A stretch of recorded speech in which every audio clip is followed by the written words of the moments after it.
मैं आज भगवान श्री कृष्ण जी को साक्षी मान करके मैंने अपने आप में मैं कहता हूँ कि मैंने अपने जीवन में अच्छे कर्म किए हैं, सत्कर्म किए हैं, लोगों की निस्वार्थ भाव से सेवा की है। मैं ये कहता हूँ कि मेरी टिकट परमात्मा पे उनके हाथ में है और या मेरी पार्टी के जो पार्लियामेंट्री बोर्ड है उनके हाथ में है, पर मैं ये मानता हूँ कि मुझे मेरी वफादारी का इनाम अवश्य संगठन और पार्टी देगी।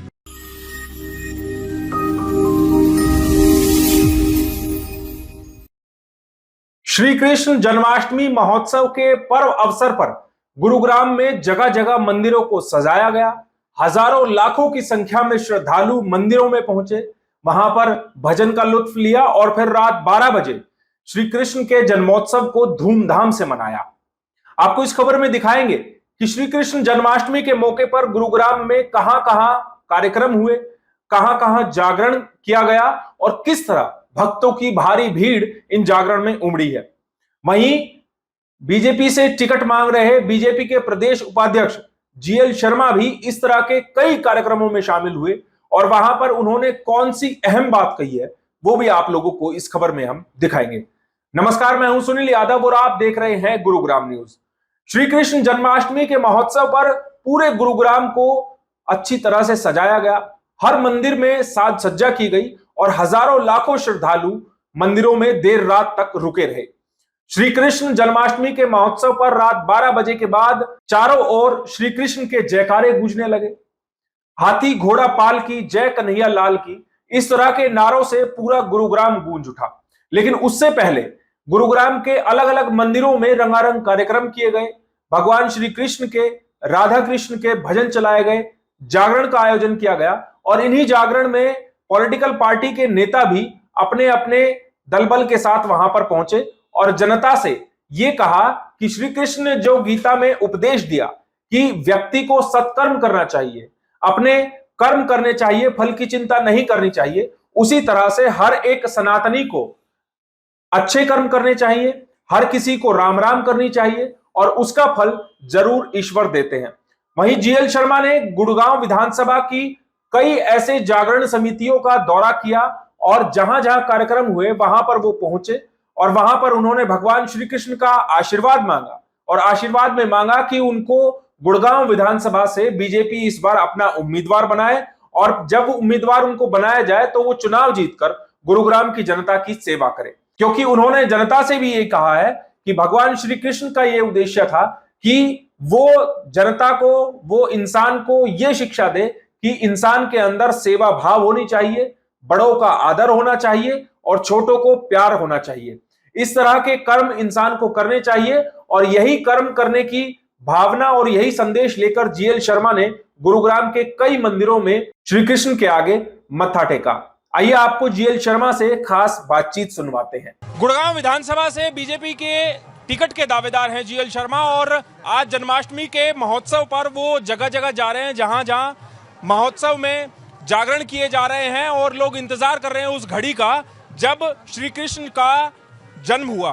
तो हमारे साथ जीएल शर्मा जी हैं, उन्हीं से जानते हैं कि अब जन्मोत्सव तो वो मना रहे हैं लेकिन क्या दिल की धड़कनें बढ़ रही है, क्योंकि जैसे जैसे समय बीत रहा है वो समय भी नजदीक आ रहा है जब बीजेपी अपनी 90 विधानसभाओं में टिकटों का ऐलान करेंगी। जीएल जी, दिल की धड़कनें जो वो बढ़ रही हैं अब आपकी? बिल्कुल नहीं। जहां भगवान श्री कृष्ण का आशीर्वाद हो, योग योगेश्वर भगवान श्री कृष्ण जी के आज जो पावन पवित्र श्री कृष्ण जन्माष्टमी का जो उत्सव है और अवसर है, हम ये मान के चलते हैं कि भगवान श्री कृष्ण जी ने पूरे न केवल भारत को, पूरे विश्व को गीता का उपदेश दिया और उसमें कहा कि कर्मणे वा अधिकारस्ते मां फलेषु कदाचन। आपको कर्म करना चाहिए, फल की इच्छा उस ऊपर वाले पे छोड़ देनी चाहिए और जब हम सत्कर्म करते हैं तो स्वाभाविक रूप से उसका फल भी अच्छा ही मिलने वाला है। जब कर्म करना ही है, काम करना ही है, कर्म करना ही है तो अच्छा कर्म करें और अच्छा कर्म यही है कि भगवान श्री कृष्ण जी ने कहा है कि धर्म, समाज, उनकी सेवा करने से, नर सेवा करने से नारायण की सेवा ही मानी जाती है। तो दीनहीन की रक्षा करना, गरीब की सेवा करना, लोगों को सेवा के माध्यम से भगवान श्री कृष्ण जी को प्राप्त करना, ये मात्र जीवन का उद्देश्य बनाया है। तो मेरी दिल की धड़कन इसलिए नहीं बढ़ती है कि मैं सत्कर्म कर रहा हूँ और सत्कर्म करने से उनका जो फल आना है वो भी स्वाभाविक तौर पे अच्छा ही आना है।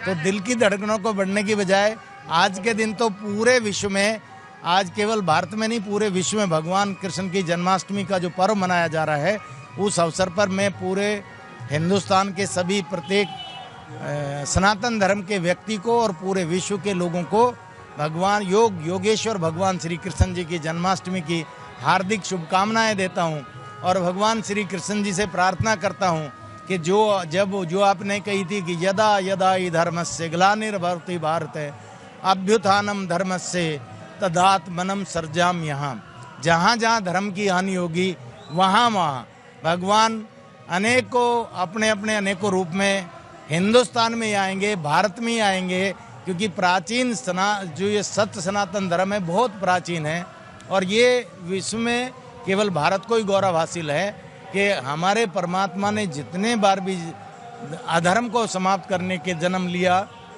चाहे वो श्री राम के रूप में त्रेता में लिया, चाहे द्वापर के रूप में भगवान श्री कृष्ण जी के रूप में लिया, और ये केवल और केवल मात्र हिंदुस्तान में और भारत में ही लिया है। सर वैसे तो बीजेपी में अब वो हाल हो गया है, एक अनार 100 बीमार। एक टिकट के लिए बहुत से लोग दावेदार हो रहे हैं, लेकिन जीएल शर्मा गुड़गांव विधानसभा से सबसे प्रबल दावेदार क्यों हैं?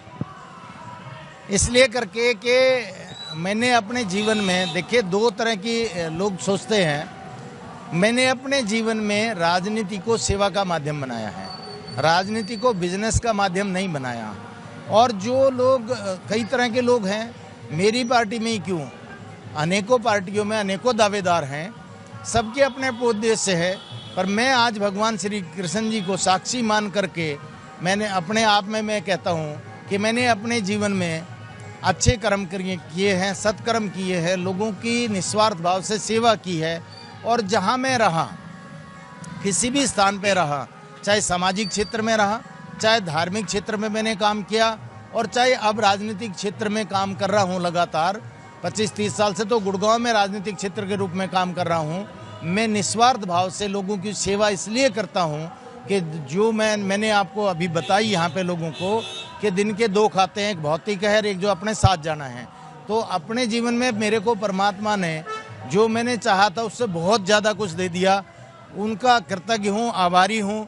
और जो जीवन है अब मेरा, वो केवल और केवल मात्र परमात्मा को सेवा के माध्यम से, नर सेवा के माध्यम से, समाज सेवा के माध्यम से प्राप्त करने का ही उद्देश्य है। तो क्या लग रहा है अब श्री कृष्ण जन्मोत्सव पर जो आपकी इच्छा है, आपके सत्कर्मों का फल आपको टिकट के रूप में मिलेगा गुड़गांव से? अगर हम भगवान श्री कृष्ण पे भरोसा करते हैं तो स्वाभाविक तौर पे मिलेगा, निश्चित तौर पे मिलेगा, क्योंकि शुभ कर्म का शुभ फल ही मिलता है। तो शुभ कर्म किए हैं तो फल भी शुभ ही होगा। और मैं ये मान के चल सकता हूँ कि मेरी पार्टी सब कुछ अच्छे से, मेरा कर्म, मैं चाहे सरकार में रहा तो मैं ईमानदारी का प्रतीक बन करके घाटे की संस्था को मैं उभार के लाया, 42 करोड़ के लाभ में उभार के लाया था। और अगर मेरे को संगठन ने जहाँ काम किया तो निष्ठा के साथ काम किया। 2014 में मैंने अपनी पार्टी से टिकट मांगा, दूसरे किसी साथी को टिकट दे दिया, पार्टी के निर्देश का पालन किया, आज्ञा का पालन किया, और 2014 में जिस कैंडिडेट को टिकट दिया उमेश अग्रवाल जी को, उनको जिताने का काम किया। वो आज हमारे पास नहीं है, कहीं और चले गए हैं। इसके बाद में 2019 में भी मैं मेरिट पे था, प्रबल दावेदार था। पार्टी ने उचित नहीं समझा तीसरे किसी उम्मीदवार को, शायद जो लोग भी नहीं जानते थे, लेकिन उनके पिताजी बड़े नेता थे हमारे, इस नाते से टिकट दिया। उनको भी जिताने का मैंने काम किया अपने सरकार, तत्कालीन मुख्यमंत्री के आदेश पर और संगठन के निर्देश पर, ऐसा मैंने काम किया है। मैंने वफादारी अपने संगठन और सरकार के साथ, सरकार में रहते हुए और संगठन में रहते की है। संगठन ने जहाँ भी पार्टी ने जिम्मेदारी लगाई मैंने पूरी निष्ठा के साथ पूरा किया है। और मैं अभी भी, और लोग तो कह रहे हैं कि हम इंडिपेंडेंट चुनाव लड़ेंगे, पार्टी नहीं देगी तो हमने तो चुनाव लड़ना ही है। कोई कहता है कि मेरी टिकट मेरी जेब में है, पर मैं ये कहता हूँ कि मेरी टिकट परमात्मा पे, उनके हाथ में है, और या मेरी पार्टी के जो पार्लियामेंट्री बोर्ड है उनके हाथ में है। पर मैं ये मानता हूँ कि मुझे मेरी वफादारी का इनाम अवश्य संगठन और पार्टी देगी। बहुत बहुत धन्यवाद हमसे बात करने के लिए। और उनका कहना है कि सत्कर्म करे जाओ और सत्कर्म का फल अच्छा मिलेगा। तो ऐसी उनको उम्मीद भी है कि श्री कृष्ण जन्मोत्सव पर उनके लिए एक अच्छी खबर आएगी और उनको गुड़गांव विधानसभा से बीजेपी की टिकट मिलेगी। मेरे सहयोगी मोनू के साथ मैं सुनील यादव, गुरुग्राम न्यूज। इसी सप्ताह राजनीतिक पार्टियां गुरुग्राम जिले की चारों विधानसभाओं समेत हरियाणा की सभी विधानसभाओं में अपने अपने उम्मीदवारों के नाम की घोषणा कर सकती है। लेकिन जिन दावेदारों को उम्मीद है कि वो एक बेहतर प्रतिनिधि बनकर आएंगे, एक बेहतर प्रतिनिधि बनकर जनता की सेवा करेंगे, वो जनता के बीच अभी से जाना शुरू हो गए हैं और उसी जनता के बल पर वो अपनी पार्टियों से टिकट मांग रहे हैं। लेकिन देखना होगा कि कौन सी पार्टी मैदान में किस उम्मीदवार को उतारती है। इस खबर के बारे में आप हमें अपनी राय कमेंट करके जरूर दीजिएगा। साथ ही साथ आप इस खबर को जरूर शेयर कीजिएगा ताकि सभी लोगों तक सही जानकारी सही समय पर पहुंच पाए। नमस्कार।